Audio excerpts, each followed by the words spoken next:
time to jump to a backup match? We certainly will, but we turn our attention to these two fantastic players. Berni's going to start things off with an Elvish Mystic. And that's a big start here. I mean, it's all about mana acceleration, all about mana acceleration. Berni going to go down to 19, thanks to the Wooded Foothills. And then we'll head to Grace's turn in just a moment. Again, for Robert Berni, making the most out of one of his last tournaments here in the States. He heads to the Philippines in a couple of weeks for work, and he'll be over there for some time. So he said, I've got this tournament, I've got a PTQ next weekend, and then I'm off to the Philippines. Well, making the most of it. Same as our 8C, driving all the way down from Detroit. Got some players here who are making the most of their opportunities. That's for sure. Grace going to play a Temple of Abandon, so no acceleration yet here for Tannon. Berni with a Nykthos. This is a Courser. Take a look at the top card. We know a land's coming for the next turn thanks to that Forest on top. Good start here for Robert. Nykthos is a big deal too. Again, the two players, their boards just build up. There's very little in the way of removal. You're looking at Pelucranos and a couple copies of Critter Claws in Tannon's list. So Nykthos is a huge part of the matchup because there's no way you're going to be short on Devotion. Voyaging Satyr is the play here for Grace. Now he's found some mana acceleration. Boon Satyr on top of the deck there for Berni. Berni does have a copy of Crater's Claws in hand, though no red mana just yet. Looks like he may play a Courser, and he will. Building towards Devotion. There is a Forest. He'll gain 2 life, thanks to both Coursers being in play. Come across here for 2 points of damage. Grace going to go down to 18, and Berni will pass a turn back. Potential for a big turn next turn. Yeah, a lot of mana in play. The Nykthos represents 5. So we can see something like a big Genesis Hydra could come into play here. Whisperwood Elemental.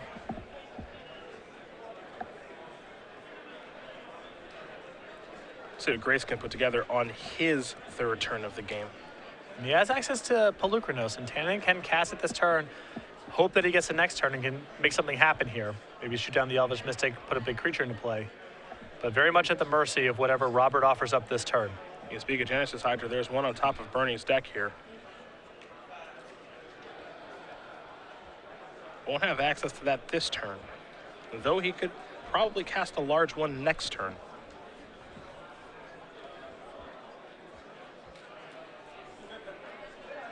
Looks like we may have a Nykthos activation here. Again, Grace, all he can do is shrug his shoulders and just say, well, I hope it's not too bad, whatever it is. So Whisperwood Elemental, I suppose that's fairly tame, given what this deck can do with a bunch of mana. See the top card of the deck, though? That's an important one, that Wooded Foothills. Absolutely. That gives Robert access to red mana, meaning the Critter's Claws in hand is now live. Whisperwood Elemental does manifest the Genesis Hydra. We'll be moving on here in just a moment.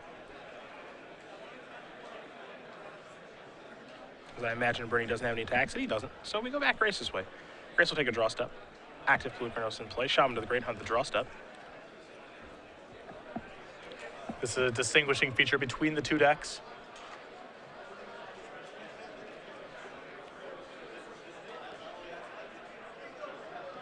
Courser.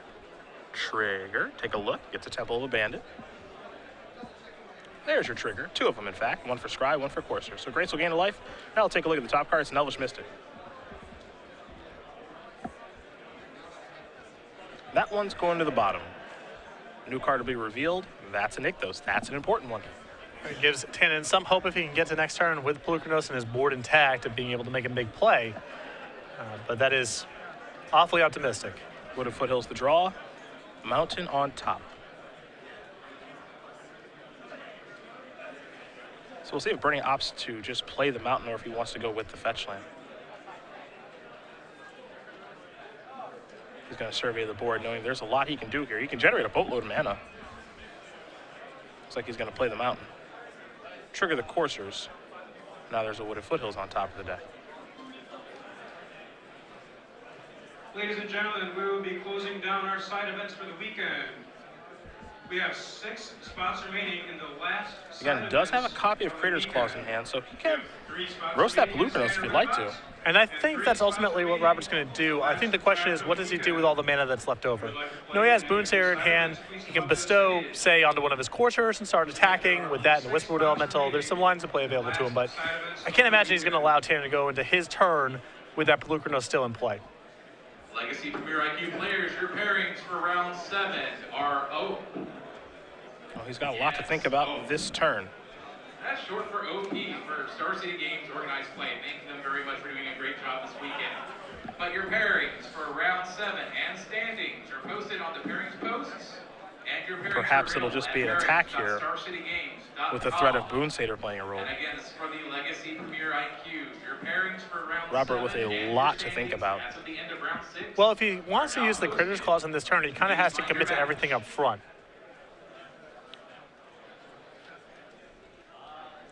Looks like he favors the red zone instead, just with the threat of Boon Satyr here. Possibly, yeah. He might just feel like Pelucranos doesn't do enough here. Tannon has no good blocks, assuming he's not willing to commit Pelucranos into a block. And then Robert gets to keep the Critters Clause in hand and probably set up for a kill next turn. Yeah.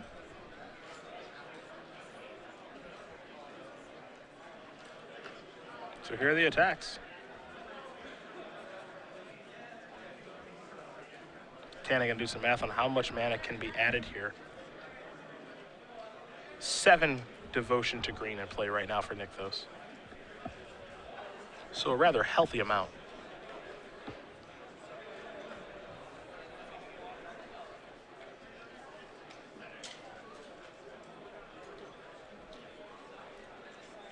And Tannon can't say no blocks here, because then the Critters Clause kills him. So now he's forced to put a block somewhere, and that really allows Robert to do some work with the Boon Satyr in his hand. Rocking a hard place here for sure. You see Grace's hand, it's pretty weak. He's got nothing going on. Yeah, 3 lands and a Shaman of the Great Hunt. Now Nykthos on top of the deck is nice and all, but it's not a great hand. Grace has decided no blocks. Fear of that Boon Satyr. Nykthos activation. Legacy Premier IQ players welcome the round number 7. Wants to make sure he has enough mana to maybe get the job done with Fireball here. So again, this is going to be for 7 if he activates Nykthos. 8 with Elvis Mystic, 9. So he can make 9 mana this turn. Which leaves him 1 short. Yep. And he's showing Creator's Clause and just saying, I think I'm a little short of killing you. I can wait. These guys are pretty good friends, actually, so the banter back and forth, I imagine, is fairly entertaining. And Tannon with a solid no block there. If Robert's a point short of killing him, the best shot that Tannon has to win this game is just to hope that he goes into his turn and goes crazy with Nykthos somehow. Yeah, no, for sure. But I think it's definitely the realm of possibility that Berni just says, all right, you know, Creator's Clause, you're Pelucranos, I get to manifest. There's pretty much no chance you come back from this board, especially because your top card is Nykthos. Nykthos isn't even generating mana. You know, so what's the worst that you can really do? And we know Grace's hand is 3 lands and a copy of Shaman of the Great Hunt, so it's actually really not much at all. But of course, we're working with some very good information here. Yeah, it's one of those spots where Robert has to figure out what's the way that I could possibly lose this game and then play around that accordingly. And we've watched Berni play quite a bit this weekend. He's done a really nice job of navigating this deck. Yes. He's taken some lines that you and I thought were unconventional and actually ended up being absolutely correct. So it's not as straightforward, as maybe it may seem with this Creator's Clause. And it looks like he's just going to go upstairs with this manifest, put Grace down to 1, and dare him to do his worst on his turn. Top card of the deck for Berni here, by the way, Whisperwood Elemental. That'll be his draw step next turn. Manifested a copy of Wooded Foothills. Again, Grace going to draw his copy of Nykthos. Wooded Foothills is on top of the deck.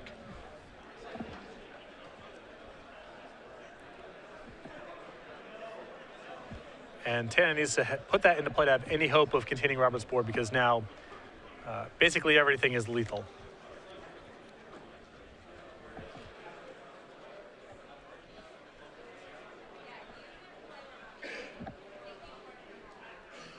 Three blockers against 5 lethal creatures. But Pelucranos can clean up some of the manifest tokens pretty easily. The question then is, what's the long-term play? Because we know Tannon's draw step next turn is going to be a land. Shaman of the Great Hunt, the only spell in his hand. Not much help here, just a blocker.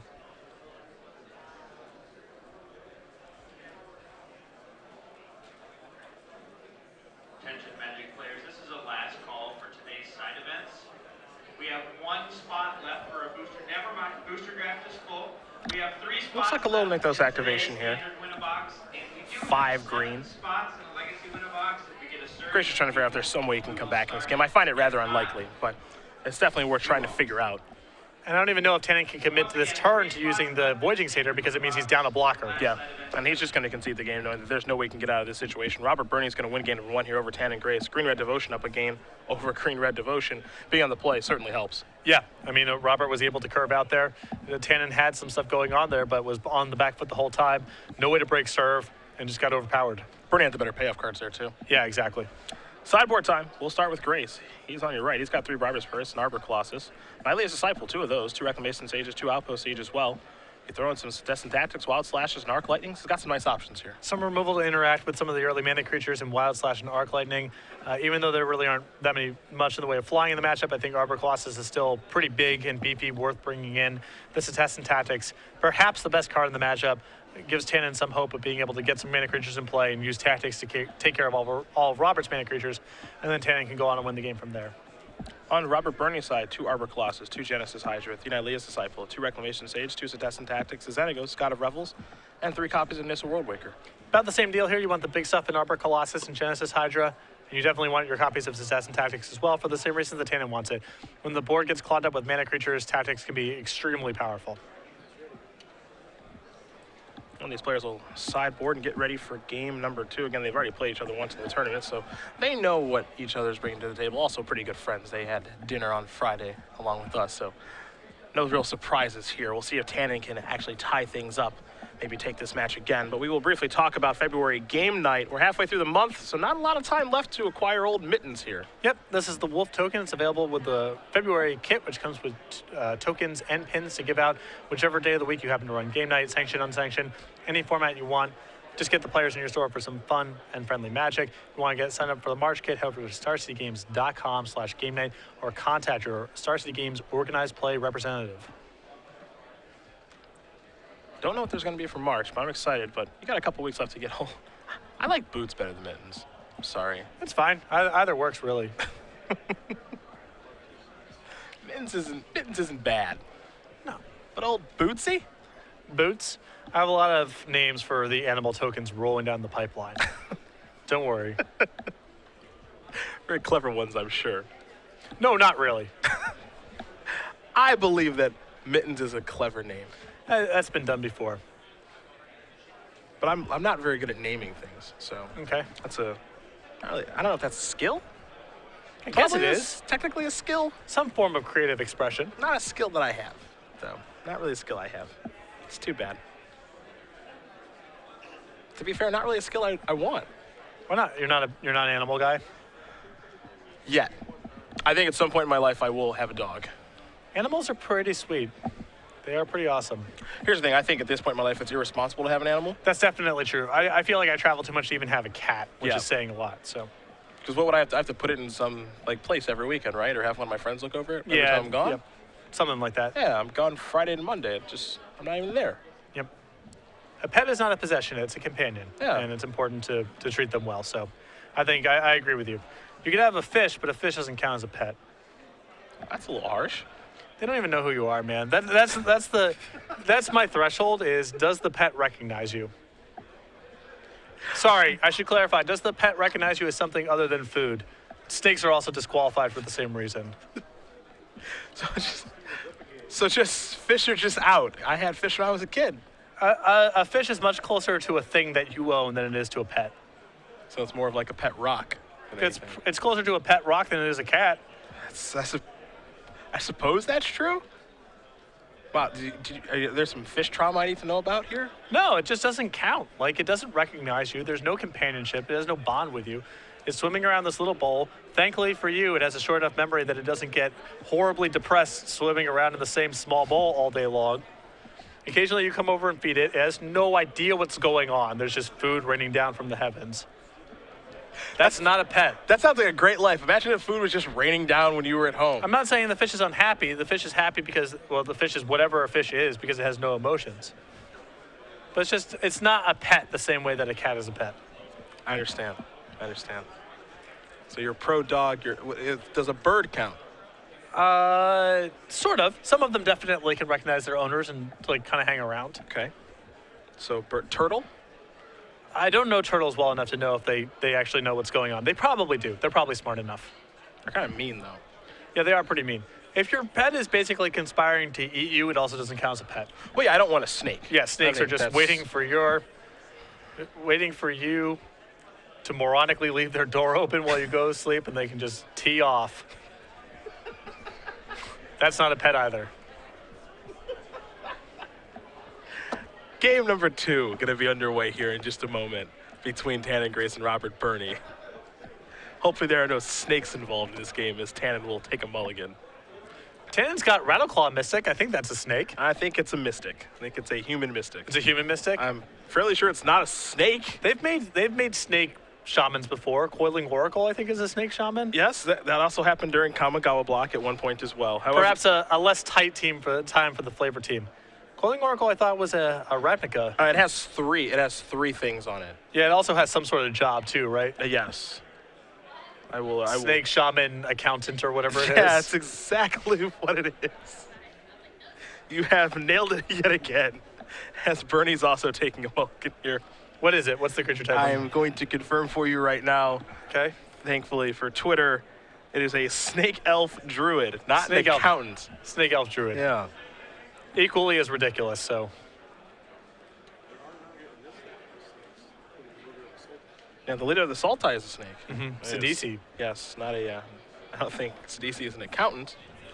Maybe more of a necromancer. For those of you who want, a human shaman is Rattleclaw Mystic. Okay. Yes. No snakes involved. Has the word rattle in it? I don't know. I thought it. You know, you can have the words rattle in it and not involving a snake. I'm just saying. You know, that's possible. If that turned out that it was actually a snake, you wouldn't be blown away. You wouldn't be that surprised. I'd be a little surprised. Looks like a human in the picture. Looks like a human. That's all I'm going to say. Okay. I'm wrong a lot. I get chastised a lot for it by you, Booth. No, you're definitely right. And you're, fortunately equipped with the power of the internet to confirm this. I'm just saying, it wouldn't be that big of a surprise. That's all. Are you okay very quickly? We're going to finish our pet discussion with a lizard.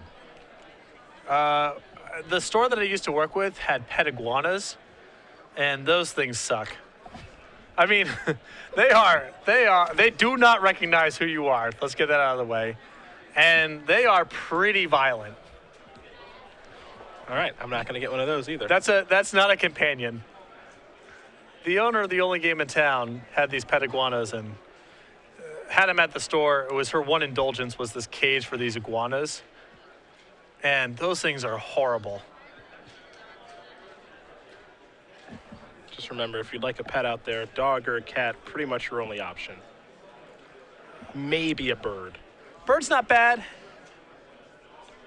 My brother, when I was growing up, this is fun. A guinea pig. Guinea pig's thoughts? okay. They're at least cute and harmless. Okay. They sort of passed, sort of failed the is this a companion test. But they're okay. My brother had a rat. Rats are pretty bad. Probably not a great idea by my parents there. Right. Not sure why they would say yes to that. But I can't rent a video game at Blockbuster this weekend. Sure. Life is full of arbitrary decrees. Not quite fair at all, really. Right. People in power making rules seemingly at random. It's good that your parents prepared for you for your adulthood because that's all that's going on. That's what they were doing. Yep. That's what they're doing. Thank you. Mom and Dad, if you're listening, thank you. Yep. I was looking at everything wrong. The rat was okay, but Mega Man 6 was not.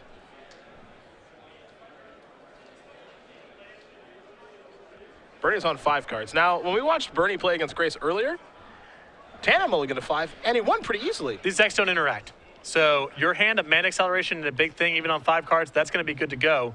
We know this because Tannon was able to do it earlier, as you mentioned. Tannon starts things off with an Elvish Mystic very quickly. He has a Voyaging Satyr, another Elvish Mystic. He is out of the gates real fast here. Berni just has a forest. He'll play a second land that's a forest. There's a copy of Voyaging Satyr and pass the turn back. Grace is looking to knock the walls down on this game real quick. Yep. I mean, welcome to the matchup, right? These 2 decks are ships passing in the night. So these openings, the other player has no response to this. They just have to just eat it.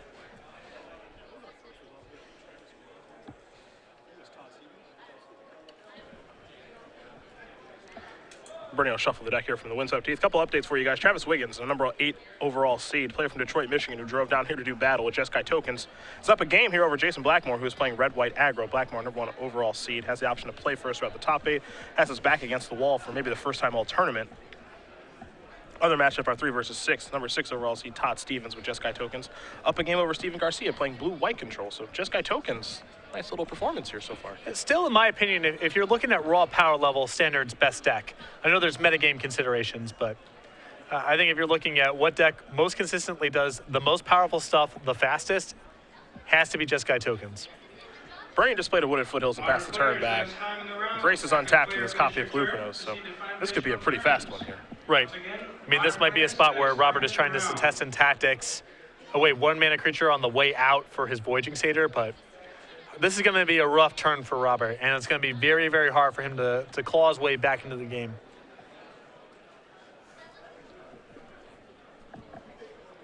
There's a Courser.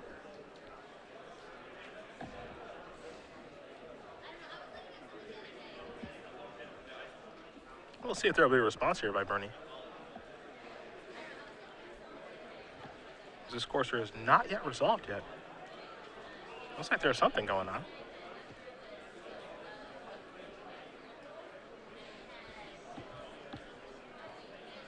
Let's see what the Grand Prix Phoenix champion is up to here.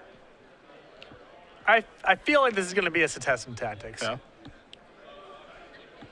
Just to try to get a little something on the way out. Because this deck is all creatures and sorceries. It's not like it's, you know, playing with a bunch of tricks. So if Robert passed on his 3rd turn, there's not a lot it can be.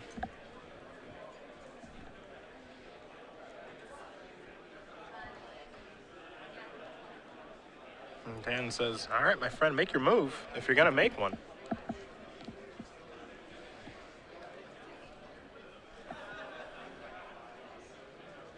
There's tactics. Kirby Jennings, if you are in the room, please report to the main event stage. Kirby Jennings to the main event stage, please.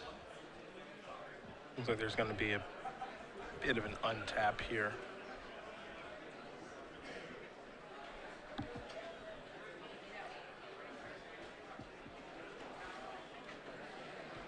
Yep, might as be a Pelucranos activation, so not going to let that happen. Yep. And then he goes to the top card. We see from Courser, Pelucranos is going to come into the red zone. Berni basically forcing this activation now. So the Pelucranos, yes, it's a 7-power creature, but that's the worst that it can do. Yeah. But that's going to be bad enough here because Robert's almost in chump blocking mode already. Going out of 12 here.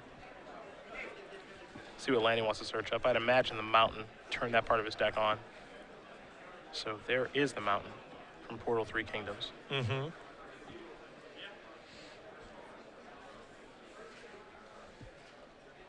The predecessor to Champions of Kamigawa block. Yes. And there's Pelucranos. Back to Grace we go. We know he's drawing Xenagos. Top card of the deck is a Forest. So Forest will come into play. Trigger the Courser, a little bit of life gain. He'll have to turn over the top card of his deck here.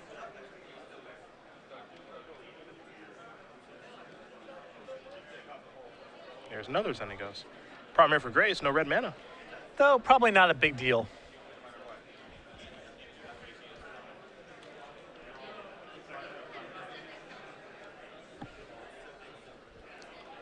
You get the feeling that Tannon may be able to just attack and then attack again to win the game. Yeah, Berni's already pretty low. Pelucranos can go into the red zone just like it is right now. The question is, does he want to attack with other creatures? It seems like the answer is no. Yeah, you knock Robert down, assuming that Robert would go ahead and block the Courser. You get him down to 2. And I guess you don't have another 2-power creature left in play. You just have a bunch of 1-power creatures, so probably best to hold off for one more turn. Make the Alpha Strike next turn, potentially. Yeah.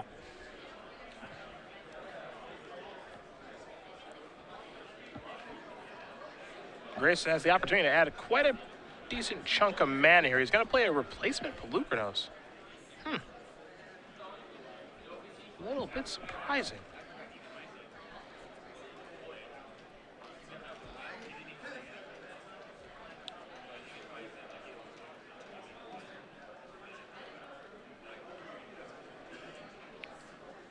Looks like he's got a Monstrosity activation on the way. He would have to have a lot of mana for that. Yeah. He would need 15 mana total. To kill Pelucranos, you would need a lot of mana. I think, this is a play of play Pelucranos, activate Pelucranos, make it a little bit larger past the turn back.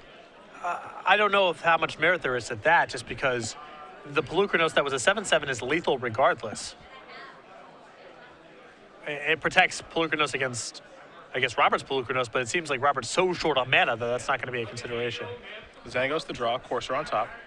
Grace's hand right now, 2 copies of Xenagos. Can he attack with everything to get the job done here? I think the answer is yes, but this is a safer one. Yeah. And Robert has to block the Pelucranos. Yep. Has to block Pelucranos, has the ability to activate Monstrosity once to kill an Elvish Mystic. So he would go down to 1 this turn. Though there are some things that Grace will consider here before making an attack with everyone, but now he's coming in with everybody to the red zone. There's your block. Here's your Monstrosity activation. Pelucranos will die, of course. The other Pelucranos will win in battle on Grace's side. Berni will draw a card.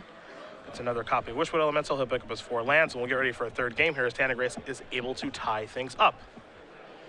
Yeah, I think that Tannon was under the impression that he was going to be able to play the second Pelucranos and take care of Roberts. That wasn't the case, but Tannon had such an edge on the table that it didn't matter. So there are the sideboards that are available. Anything you think changes here on the player of the draw, or is it just hope you get your best draw? I think it's just hope you get your best draw. I mean, Arc Lightning becomes a little less appealing on the draw than on the play, but I don't think there's a lot of sideboarding to be done here. And Tannon and Robert aren't even really looking at their sideboard. They're just shuffling for game 3.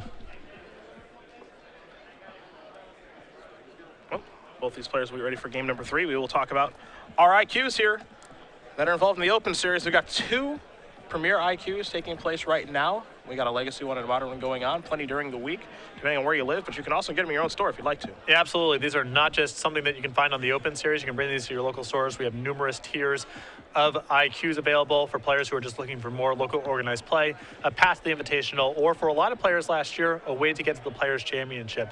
All of our kits include exclusive play mats, dice bags, pins, and vouchers. Some of this content is for participation. Some of this content is for top 8s, and you can head over to StarCityGames.com for more information or contact your Star City Games organized play representative. IQs are the way that many a player got to the Players' Championship last year. Think of Jim Davis, think of Kevin Jones, think of Ross Merriam as well. But it's also just a great way to play some Magic, too. As we have a quick update for you guys, Steven Garcia with his blue-white control deck has tied it up against Todd Stevens. So Garcia, our number 3 overall seed. Stevens, our number 6 overall seed, will play a third game. The winner of that match will play either Matthew Way playing Red-Green Aggro, or Trent Avera playing Obzon Midrange. No update on that match just yet, but again, when we have it, we'll let you guys know. Steven Garcia on a bit of a tear here, our Missouri Regional Champion last week, and now in the top 8 of the Houston Open. Just dealing right now. Not a player who I knew of before this, but very good set of weekends here. Playing blue-white control. Jim Davis probably over his shoulder. Perhaps. Interested observer. I actually get the impression that Jim left a while ago. Could be wrong. Not a great weekend for Jim. Nope. 3 and 4 matches played in the Standard Open, and then a 1-3 drop in the IQ. But you can't win them all. You cannot, no. As the very wise Ben Rubin once said. Win some, lose most. That's true. That's very true. Jason Blackmore tied things up against Travis Wiggins. Blackmore and red-white aggro, number 1 overall seed Wiggins, number 8 overall seed playing Jeskai Tokens. So, yeah, some game 3 is happening. Game 3 happening in front of us, too, in just a moment between Grace and Berni. And now we have our first official result. Matt Way with red-green aggro takes care of Trent Avera playing Abazan mid-range. 2 games to 1. So number 7 overall seed with red-green aggro, he's through to the semifinals to play either blue-white control or Jeskai Tokens. I think a bit of an upset there. I think so. I was on the Obzon mid-range side of that matchup.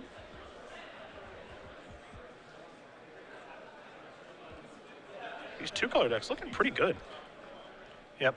A lot of it. A lot of 2 colors. Red, green, red, green. Red, green again. Blue, white. Red, white. Red, white. Yeah, I mean, that's 5 of the top 8. And then we had an Obzon deck. 2 Jeskai Tokens. 2 Jeskai Tokens, yep. Berni gonna take a mulligan, so will Grace. Got a mulligan aggressively in this matchup. If we've seen anything so far, it's people die with spells in their hand in this matchup. Happens a lot. So you got to look for specific cards. Much closer to a matchup Modern or Legacy than Standard. Insofar, it's not just about, okay, some lands and some spells. You need specific tools to compete. Patrick, this will surprise you here, but some people have chimed in on Twitter about your pet assessment. Not surprised. Yeah. Jeff, Not particularly concerned either. Jeff Hoagland says that rats actually make very good pets. Okay. I would argue that Super Mario 64 makes a better pet. It's not a pet. If my parents were nice, I could have had video games when I was a kid. There's some people who are in favor of bunnies. Bunnies are sweet. My sister's oldest child, my oldest niece, she raises rabbits for 4-H, and they seem pretty friendly. They're cool. Passed my test. And Shamanica Green says that I've had rats and birds. They make great pets. Many parrots as smart as children. Rats basically small dogs. I think that he's implying that children are stupid. Parrots are actually pretty sharp. Are they? Yeah, they're sharp. Okay. They're also really annoying. They are super chatty. What's the line on that you draw as far as what a pet bird it can be? What do you mean? Well, can I get a toucan? Is that in play? I don't know Washington state law that well. Yeah, can I seagull? I don't think you can domesticate a seagull. Just curious. I don't know the rules. Apparently, I've been informed that domesticating a seagull is illegal. I kind of want a toucan. You just don't see those very Is this much. just because you have fond memories as a child of Toucan Sam, the Fruit Loops cartoon endorser? Maybe yes, maybe no. Yeah. That's just good marketing. Right. That's what that is. Toucan Sam was pretty annoying too. It is based on fact. I think parrots are a little annoying. They are. You had to put like a blanket over their cage to make it seem like it's nighttime, or else they will just talk forever. They will just shout at you constantly. It is like having a child in that respect. All right, it's nighttime. You have to go to bed. Do I? I cannot listen to you repeat your own name yet again. The only parrot that I have an interest in as a pet would be Squawks the parrot. What's Squawks? Donkey Kong. Okay. Donkey Kong Country. I believe he throws some things at people for you. He's a teammate. Okay. And spits coconuts, apparently. Based on, again, science. Correct. Others I wouldn't have a ton of interest in. I think I would actually be fine with all of the pets from the Donkey Kong Country series, even the rhinoceros. I think those are pretty hard to domesticate too. Like, I could see a baby rhino being okay. Both these players just bulking like crazy. Down to 4. Yeah, this is really something. You can still see a fast kill even on 4 cards. No, absolutely. But both these players are not keeping touchy hands and saying, look, I have to mulligan to my good stuff. Mm-hmm. And neither of them have found their good stuff yet.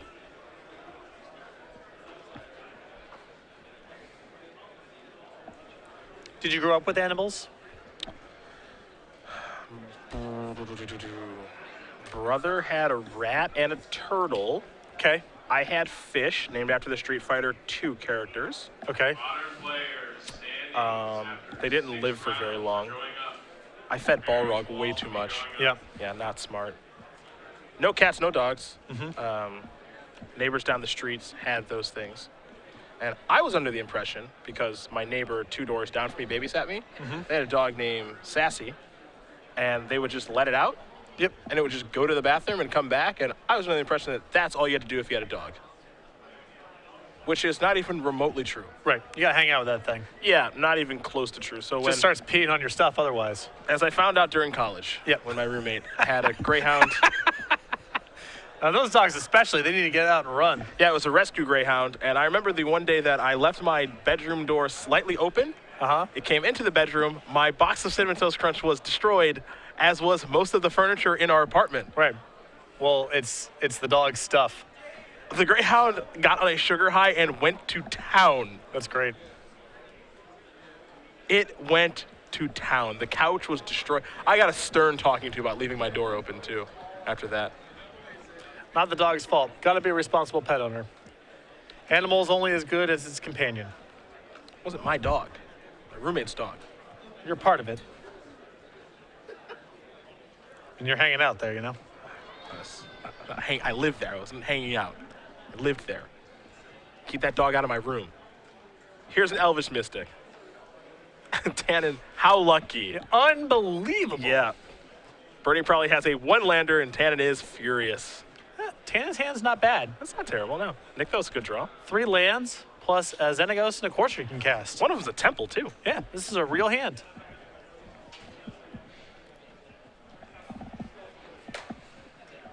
Gonna give this scry some thought here. Top card goes to the bottom, going back Berni's way. In for one comes Robert. There's a forest. And nothing to play, so we'll go back Grace's way. Genesis Hydra with a draw. A Nykthos and a pass over to Berni, who draws a red card. It's a Crater's Claws, and he has to just pass the turn back. Grace with a forest. Here comes a Courser. And it's in there. Top card, a Xenagos.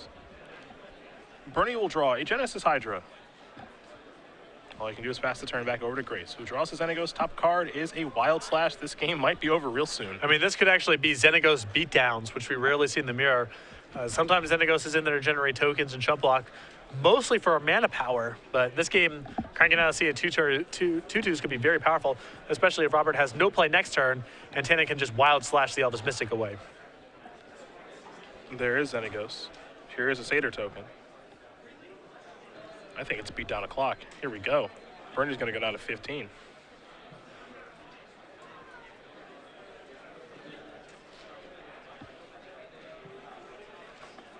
Take a draw step. It's a forest. All right, well, Robert gets to play on there. If he misses a land drop that turn, I think he's done. I think it's over, yeah. Wild Slash would take care of the Elvish Mystic, and the game would probably be over. As it is, Wild Slash is the draw step. Elvish Mystic's on top of the deck here for Grace. Though Robert's still got some real work to do because Grace can start generating mana with the Xenagos and maybe cast a Genesis Hydra.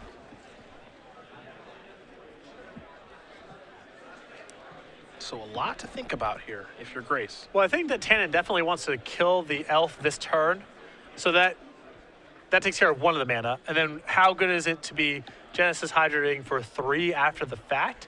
Not great. There's Wild Slash. Elevators going up. Round 7, final round. You have 50 minutes, you may begin. It's a Hydra for 3. There's an Elvish Mystic, Rattleclaw Mystic, and a Mountain. Rattleclaw, perhaps? Yes. And it's time to shuffle the deck. Getting a shuffle here on Courser is probably pretty good. Though a little bit, I mean, that's a little bit of an odd play there from Tannon. I suppose it's fine, but the most likely scenario there is that he gets an Elvish Mystic as the trigger off Genesis Hydra, which allows Robert to very naturally curve into, all right, activate Pelucranos for 1, get rid of your mana creature. Now I can start threatening your Planeswalker. Maybe Tannon doesn't care that much about Robert expending resources to get to Xenagos because the last card in Tannon's hand is another copy. Nykthos to draw here for Berni. I think Berni's on defense now. Yeah.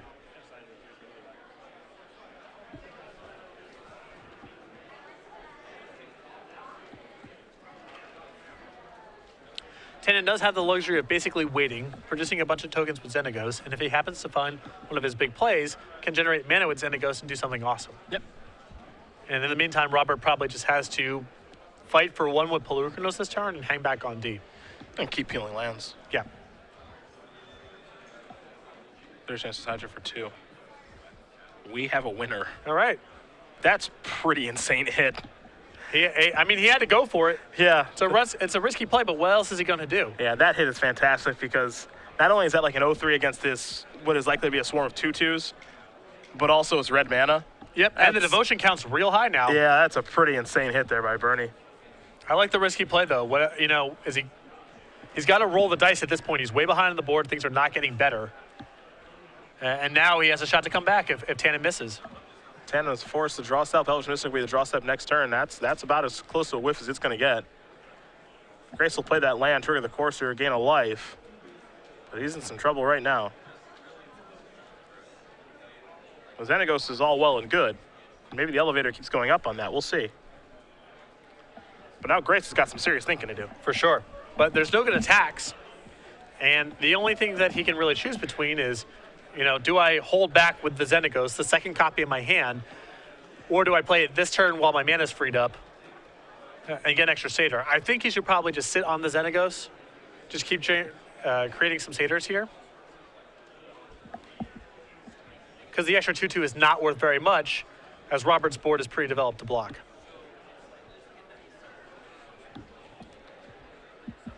And that's what he's going to do.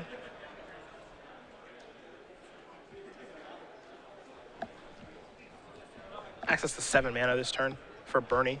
Nykthos can make 5 green.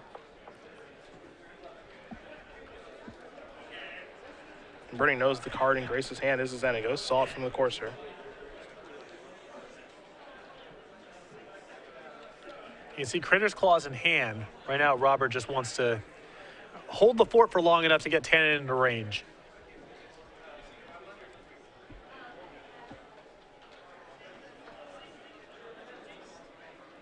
Game is certainly taking a turn. There's Anissa. This might force Grace's hand a little bit here. Looks like Berni's going to make a 4/4. That's 2 more green devotion, mind you.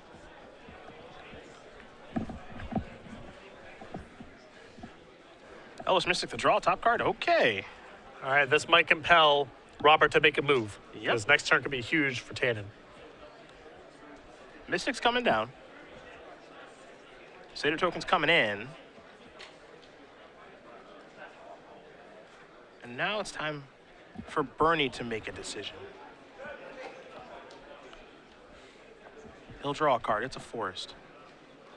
Now, we can't forget that this is untap ability. We don't see it happen often. But that can be even more mana here for Robert. Now he's going to go in the tank. Now, don't forget, red mana available thanks to Sylvan Caryatid. The fortunate hit with the Genesis Hydra means he has red mana to cast the Crater's Claws. I think if Robert can't find a kill this turn, he needs to do as much as possible to contain Tannon's devotion. Ideally, he would also get the Xenagos off the table because Xenagos represents a lot of mana. Failing that, he just needs to kill as much mana and as many creatures as possible to prevent this Genesis Hydra from doing a bunch of damage next turn. And perhaps the goal is to kill as much mana and as much devotion off the table so that Genesis Hydra isn't a big one, because you got to get some creatures off the board to slow down Nykthos and try your best to slow down Xenagos too. Yep. There's a Caryatid. And Blue Chrono's going to do some real nice work here.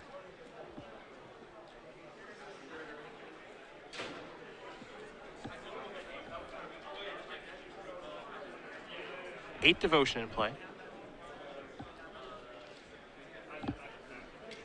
He can make 13 mana this turn if he'd like to. 8 devotion with the Nykthos. Untap 4 forest. That's 12. Active Caryatid is 13. That'd be a fight for 6. It's short of lethal. 6 isn't so bad. Could kill Genesis Hydra, Rattleclaw Mystic, and Elvish Mystic. Or kill Courser, Elvish Mystic, and Rattleclaw Mystic. Doesn't seem like a bad turn. Slow the devotion down a little bit. Slow the Courser down. And trying to make something big enough that perhaps Tannon's forced to start chump blocking as well. Yeah, I suppose he could start coming into the red zone here if he's feeling it.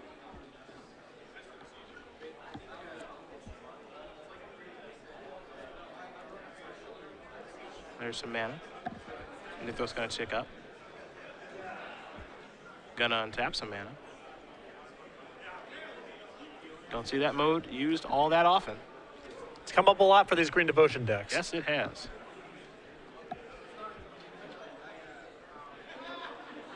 So Berni's adding a whole bunch of mana. Feels like a Pelucranos fight.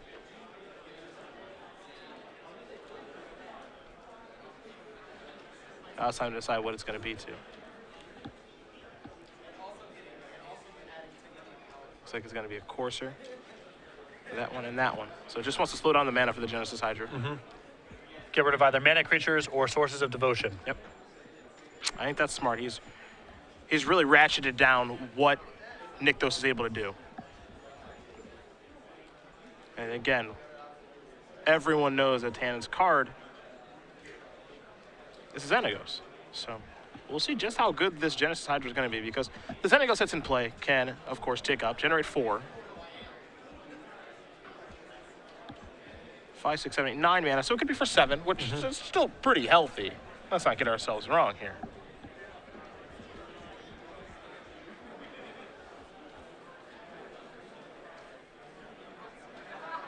And I don't think that Grace has a better play, so for Berni, you cross your fingers a little bit here. Now, 7 is actually kind of nice because that doesn't work Ugin into the equation.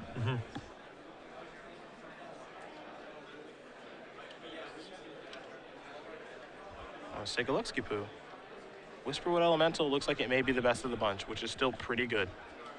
Though now with Robert playing towards Crater's Claws, Tannon needs to do something about what's going on the board here, because he's going to get hit very soon. And in fact, the point from the mana confluence he just took might push him into lethal. Yeah, with Ferocious, I think he might be dead to Yeah, Fireball. I'm counting 16 available mana on Robert's side, plus, of course, Ferocious is enabled. So that should be for exact lethal. But we'll find out. Yeah, we might see some attacks here, for example. Who knows? Evan McAleer It's certainly something to think about. and Adam Yetter, please come up to the stage. Once again, David Bruno. I don't think it's feasible for Tannon to kill the Nissa this turn. And Robert can always block in such a way to prevent any inroads being made on his board.